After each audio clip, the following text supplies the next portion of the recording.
है कि विशेष रूप से मैं कहना चाहता हूं, हम लोग तो बहुत चीजें करेंगे लेकिन फिर भी कुछ चीजें रह जाएगी।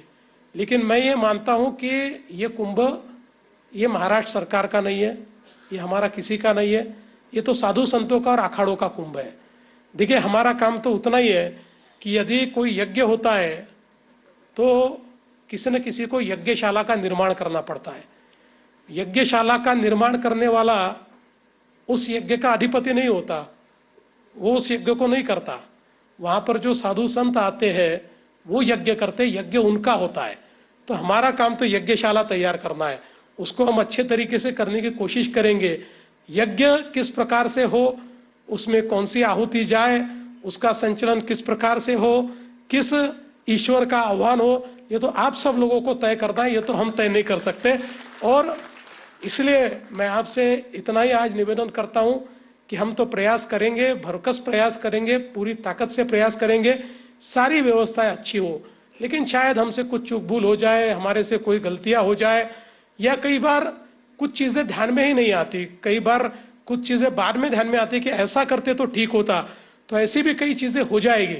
लेकिन मैं जानता हूं कि साधु संतों का हृदय बहुत विशाल होता है और उनका जो आशीर्वाद है, ये आशीर्वाद मुझे ऐसा लगता है बहुत बृहद होता है। इसलिए ऐसी कोई गलतियां हम करें, आपके जब ध्यान में आए हमको आप तुरंत बताइए कि ये गलती हो रही है, उसको तुरंत सुधारने का काम हम करेंगे। कुछ शायद गलतियां ऐसी भी हो जाएगी जिसको सुधारने का मौका ही नहीं मिलेगा, उसको 12 साल बाद सुधारेंगे।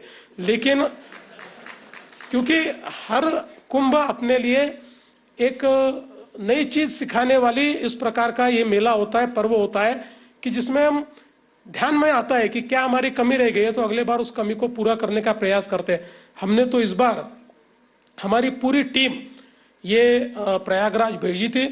प्रयागराज में जाकर पूरे आयोजन के समय, कुंभ के समय अलग अलग प्रकार से वहां क्या क्या हुआ है इसको भी हम लोगों ने समझा। पहली बार हम लोगों ने, महाराष्ट्र में कभी कुंभ मेला प्राधिकरण नहीं हुआ करता था, हम लोगों ने कानून बनाकर कुंभ मेला का प्राधिकरण तैयार किया। उस कानून के तहत ही हमारे गिरीश भाई कुंभ मेला के मंत्री है, इसलिए पहली जिम्मेदारी तो उनकी है। मतलब कुछ गलती हुई तो पहली गाली उनको है, फिर मुझे है। लेकिन मैं ऐसा मानता हूँ, चाहे गिरीश भाई हो, चाहे दादा भूसे जी हो, हमारे मेयर हो, डिप्टी मेयर हो, हमारे स्टैंडिंग कमेटी चेयरमैन हो, एमएलए हो, सब लोग मिलकर बहुत प्रयास कर रहे हैं कि एक अविस्मरणीय इस प्रकार का हम कुंभ करें। और विशेष रूप से यहाँ पर विचारों का मंथन हो, यहाँ पर चिंतन हो। और सबसे महत्व की बात है कि हमारा ये प्रयास होगा कि आज जब हमारे प्रधानमंत्री जी के नेतृत्व में हम लोग सनातन के प्रति एक पुनर्जागरण की अवस्था को देख रहे हैं और बहुत बड़े पैमाने पर ये पुनर्जागरण हो रहा है। हम लोगों ने प्रयागराज के कुंभ में देखा कि जिस प्रकार से देश में कोई ऐसा व्यक्ति नहीं था जो वहां जाने का आकांक्षी नहीं था, सभी लोग जाना चाहते थे। और मैं ऐसा मानता हूं आधा देश तो वहां पहुंच ही गया और सबने वहां पर डुबकी लगा दी।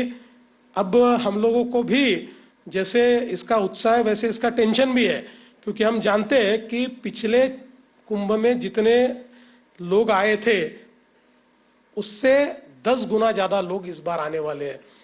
और हमारे सामने चिंता लोगों की नहीं है, चिंता इतनी है कि जो हमारा प्रयाग का कुंभ होता है उसके लिए जो हमारी गंगा मैया का पात्र है वो इतना बड़ा है, तो वहां पर जो सारा मेला होता है वो करीब 15,000 हेक्टेयर में होता है, 15,000 हेक्टेयर में। और हमारे पास जगह कुल मिलाकर 500-700 एकड़ की जगह है। लेकिन फिर भी मैं ये जानता हूं कि कुछ जगह हम और लेते हैं, कुछ जहां पर जगह मिलती है वो करते हैं। और विशेष रूप से इसमें सबसे ज्यादा हम लोगों को जो मार्गदर्शन और मदद मिलती है वो अखाड़ों से मिलती है। अखाड़े स्वयं इतनी व्यवस्थाएं करते हैं और इतने लोगों को एक प्रकार से अखाड़ों के माध्यम से मार्गदर्शन मिलता है, तो उसके कारण ये संपन्न होता है। लेकिन हम लोगों ने ये तैयारी की है कि पिछले कुंभ से 10 गुना ज्यादा लोग भी आएंगे, तब भी उनकी व्यवस्था हम लोग इस कुंभ में ठीक ढंग से कर पाएंगे। इस प्रकार का प्रयास हम लोगों ने किया है। मैं ऐसा मानता हूं